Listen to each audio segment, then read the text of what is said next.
lot of my content that I'm going to begin putting out moving forward is just pausing and being like, these things are so automatic in my brain, how I think about a lot of stuff. But what if I just assume that nobody has a clue what is going on in my head, and I'm gonna try to bring it right back and like build it up and like teach this concept.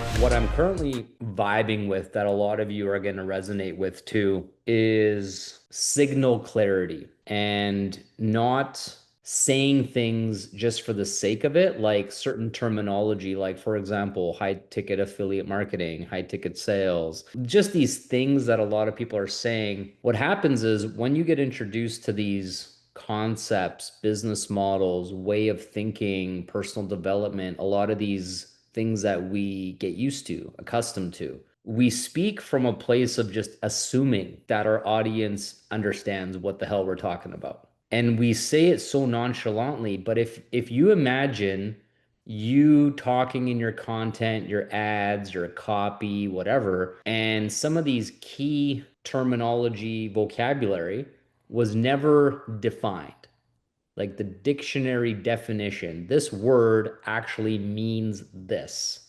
Can you imagine how convoluted and confusing your content might be to someone? It's like you think they're hearing you, you think that they get it and they just are completely lost, or they assume it's something it isn't. How often are we dealing with this in our business model of it's a pyramid scheme? And we're like, if we just use that one simple example of how misinformed and incorrectly people perceive you or us or me or the industry or the company or whatever, then just imagine if that was the tip of the iceberg of everything else you're also saying that they misinterpret as well.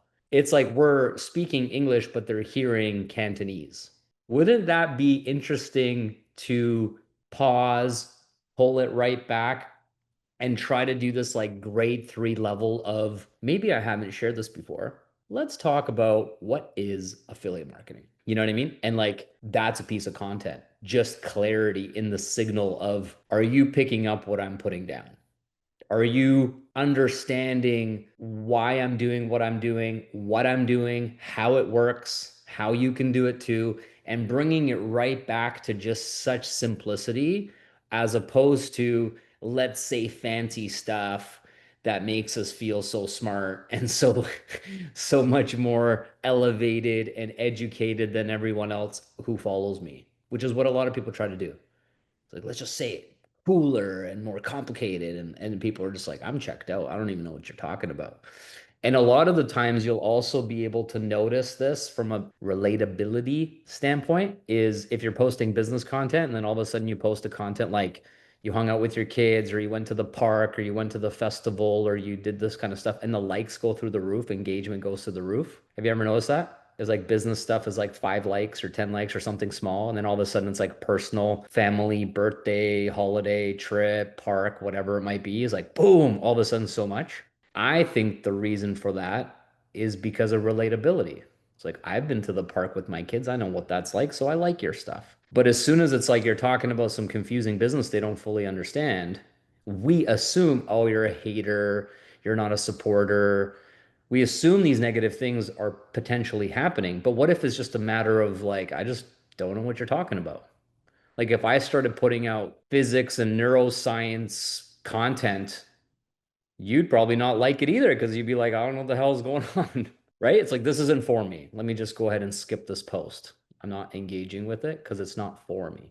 So what I'm trying to say is a lot of my content that I am going to begin putting out moving forward is just pausing and being like, these things are so automatic in my brain, how I think about a lot of stuff. But what if I just assume that nobody has a clue what is going on in my head and I'm going to try to bring it right back and like build it up and like teach this concept? That's what I'm doing personally. So I thought that might be valuable for you to like have this filter or this lens and just pausing, be like, am I speaking some kind of gibberish to people unknowingly, completely by accident? And how can I bring it back with metaphors, analogies, simplicity, simple vocabulary, bringing it back to like a grade 3 level education and seeing if that actually gets through to more people, more questions, more conversations, more engagement because they feel like it's a good starting place. Like, okay, I generally understand. I feel comfortable putting up my hand or messaging you and being like, can you tell me a little bit more? Can you know what I mean? Like they feel a little bit more comfortable asking versus it being so high level that they're like, I'm not good enough. I'm not smart enough. This isn't for me. I could never be successful with this, which is what I think is happening with a lot of people automatically because we just throw around this cultural language from inside the community and we speak that same way outside of the community where there is no context and there is no discovery process and like educational process that sort of starts to enlighten you on like how what this is and how it works. So we have to be mindful because we're all in our echo chamber where we hang out in these communities, Facebook groups, chats, etc. And then we bring that to the public and they're like no idea what's going on. Does that make sense? And at one point, I think all of us were on the outside as well, where funnels and ads and all of this stuff was completely foreign to us, had zero context of what it was, how it works, how you can do it. And then over time, it's you get it now. So it's just a reminder to like look at what you're putting out there and try to watch it with like a set of fresh eyes and ears and be like, did I just use like 7 big words in this 60-second video? And if those 7 words weren't clear, the rest of the video is completely irrelevant because it's not going to convert anything for you. It's not going to do anything for you. And they're probably going to be trying to look in the background and be like, oh, look, his cat's drinking some water. And not even listen to you because they're just trying to find something to relate with. They're like, oh, nice lamp. I got a lamp. Like, wow, sweet. We got nothing accomplished here. So, anyway, just a little side note around the things that I'm going to be putting out with my team and how we're, explaining the compensation plan as an example and not getting into like 1A, 2A points, 6A, whatever, all this stuff, but just using percentages and we're using examples. We're comparing it to other like real estate or like franchise models or being working in this scenario or whatever, bringing it right back down, using examples with like generic numbers, not like the exact commission that you get in an adjunct, but just like ballpark sort of figures, using these simple ways of like getting the point across and then having them go, oh, wow, like that's different. That would be super cool if I was able to do something along those lines. And then leading them and guiding them to like, if you want to learn more about how this type of business model could potentially work for you, then click here, watch this, send me DM. And then the next thing could be more of like an actual specific compensation thing about an adjunct, but you've sold them on the concept, the idea before you ever got into the actual offering, if that makes sense. You know what I mean? So, anyways, let's see the chat here. Got any wins? Crack-a-lackin'. Just did an event over 4 or 5 days, I think it was. Of course, you're tired and you're coming off the big high, right?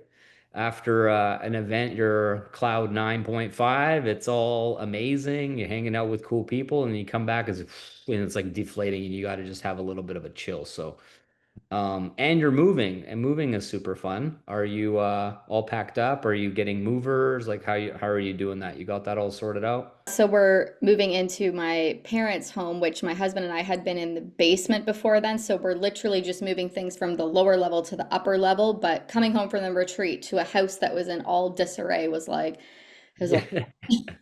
You're like, let me check into this 5-star resort for the week and ignore that mess. yeah. All right. Well, good luck to you this week. I know that's pretty full on. Obviously, I just went through that last couple months and we're still not fully all the way there where we want to be. But yeah, it's a process. It takes time. It's not easy to move. But in your case, I mean, at least you're just moving floors, which is always nice. We moved 10 minutes drive away. So that was also kind of funny, but close by, I guess. And my son's birthday was actually a week ago on Sunday the 19th. And then As you parents know, I never got around to sharing what I wanted to share for a week. And I felt pretty bad about it. And then every day that passed, I felt more bad that I hadn't posted. And then I was like, well, it was just this weird thing. And then I had to do it on yesterday, and I finally did it. So that was good. Celebrating joining. Welcome to the Blueprint. So excited to be here. And you did a great team call today where I feel like I was finally mentoring from my experience. Yeah, that's a great feeling to have, right? Lived experience, been there, done that. Here's what I learned. Here's how it can work for you. That's always awesome. Yeah, that's really cool, Jessica. Yeah, once you break it down for people and the other thing that really helps specifically with that example of affiliate marketing is showcasing, like if you want to do like a screen recording, for example, on your laptop or on your cell phone, you can go to all different types of brands that people are familiar with, from Amazon to Walmart to Sephora to Nike to Under Armour, these companies, right, that are all online, and go to their official website on your phone and just scroll down, and there's a button on all of them, become an affiliate. Every single one of those websites has it at the bottom. You click on it, and it will, once again, show you a whole bunch of information. It will be like, receive 10 to 15% off of everybody who purchases through your link. You have to register here, provide obviously all your personal information so they know where to send your commissions. People have no idea that even exists on the website that they already shop on. Isn't that crazy? So then you use that as an example to educate on the concept of being an affiliate for an established company, established brand, simply sharing your personal experience using those products. And if somebody buys because of your experience sharing those products, they give you a little percentage off whatever they purchase. And people will go, oh, wow. And then from there, you compare it to low ticket to high ticket, because pretty much every single one of those companies, the commissions are measly few dollars here and there. And of course, if you are a mega successful influencer or like a really big brand ambassador or something like that, sure, you can make a decent amount of money from it. But typically speaking, it's just maybe covers the cost of the product yourself that you want to purchase, which is still nice, like free makeup or free supplements or vitamins or something along those lines. So like at least you get your own personal supply at no charge, which is still cool, but it's not like, live all of your dreams, be a millionaire cool. It's just like a nice little perk. Exactly. Won't retire you. But when you actually understand the nature of how business works, even another example is how many people take a cut from when something gets, if we use food as an example, so from the farm to the final product sold in the store, how many people does it touch where they all take a cut? How much percentage is the product marked up from what it costs to grow to what it costs for you to buy? People have no idea. How much does it cost for designer brands to make a purse and then put a Louis Vuitton stamp on it and sell it for 3 grand? And they paid anywhere from $100 to $300 for that bag. Think about that business model. Not only is it high ticket, but it's premium luxury brand status attached to it. I think the owner of Louis Vuitton is literally one of the richest people in the world. And he owns many brands. It's like, I think his name is Bernard something. Pretty cool. He owns like H&M and all these big massive brands. But the markup is crazy. And then but the context of, have you ever seen someone go into Louis Vuitton to buy a $3,000 purse or something like that and be like, "What is the markup on this bag? I refuse to pay this. You tell me where this bag is from." And can't even say it without joking. Right? Have you ever seen anyone do that? No. But you see how bringing these kinds of real world examples into pre-framing what it is that you do could really make someone go, huh, never looked at it like that. To something that's sort of unrelated to what you're selling, and it's sort of unrelated to what you do, but there is some insightful knowledge and education connected to that. So then when you end up presenting it from that other place of, when you go onto your Instagram and you go on date night and you got your LV bag on your arm holding your husband's arm or whatever, and you're all proud and shit because you got the LV bag and you just dropped this insane amount of money on it, does LV send you a check for that picture that you just put on your Instagram? Nope. but you just made them more money because now your jealous girlfriends want to go get the LV bag next weekend and they just made $3,000 times three again, right? So now we get to take all of that and like, why don't you sell a high-end product where when you showcase it and you get healthy and you lose weight and you live your best life, you get that commission check, you get that 57%. And people start to go, oh, that makes sense. And even for me, like I'm very mindful of sharing brands and products directly on my Instagram. I'm like, because they don't pay me anything. Pay me first, then I'll tag you in my post. You know what I mean? I'm just not going to give everybody free marketing and advertising because too many people do that already. And it's like great for the company, but it's not great for the person posting it.